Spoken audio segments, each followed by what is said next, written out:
Audio Jungle.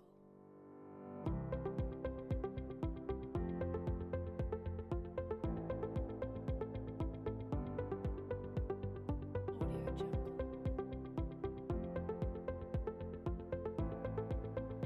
Assalamualaikum warahmatullahi wabarakatuh. Selamat pagi semuanya. Di sini Ibu akan membahas materi dari bab yang pertama dengan judul Nilai-nilai Pancasila dalam Kerangka Praktik Penyelenggaraan Pemerintahan Negara. Adapun tujuan pembelajaran untuk materi kali ini adalah diharapkan kalian mampu mengidentifikasi bagaimana konsep pembagian kekuasaan di Indonesia setelah amandemen UUD 1945. Nah, selanjutnya, apa sih pemerintah? Nah, kita harus tahu apa pemerintah dan pemerintahan. Pemerintah adalah penyelenggara negara atau pengelola kekuasaan negara dalam rangka mencapai cita-cita dan tujuan negara. Sedangkan pemerintahan adalah cara atau proses bagaimana pemerintah menjalankan wewenangnya di berbagai bidang. Selanjutnya, apa saja macam-macam kekuasaan negara itu? Di sini ada dua pendapat dari dua tokoh terkenal. Yang pertama John Locke. John Locke mengatakan bahwa ada tiga macam kekuasaan negara. Satu, eksekutif, dua, legislatif, dan tiga, federatif. Kekuasaan eksekutif adalah kekuasaan untuk melaksanakan undang-undang.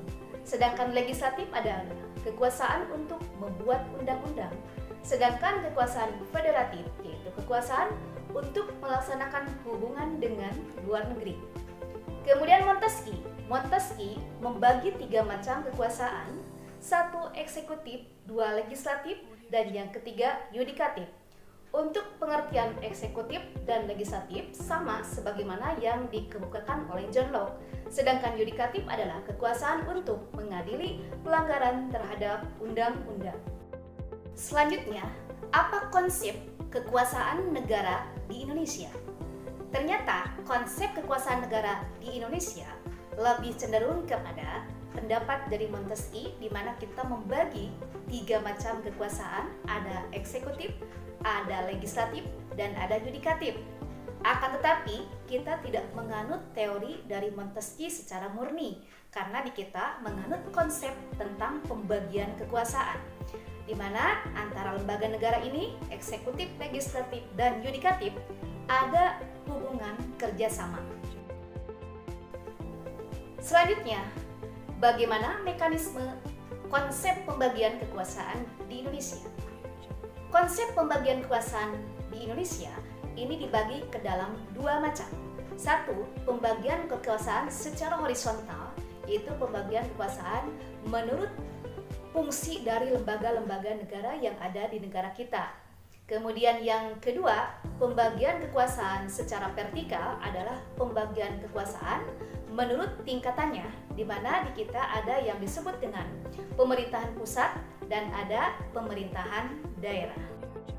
Itulah materi yang dapat Ibu sampaikan pada pertemuan kali ini. Semoga ada manfaatnya bagi kalian semuanya. Assalamualaikum warahmatullahi wabarakatuh.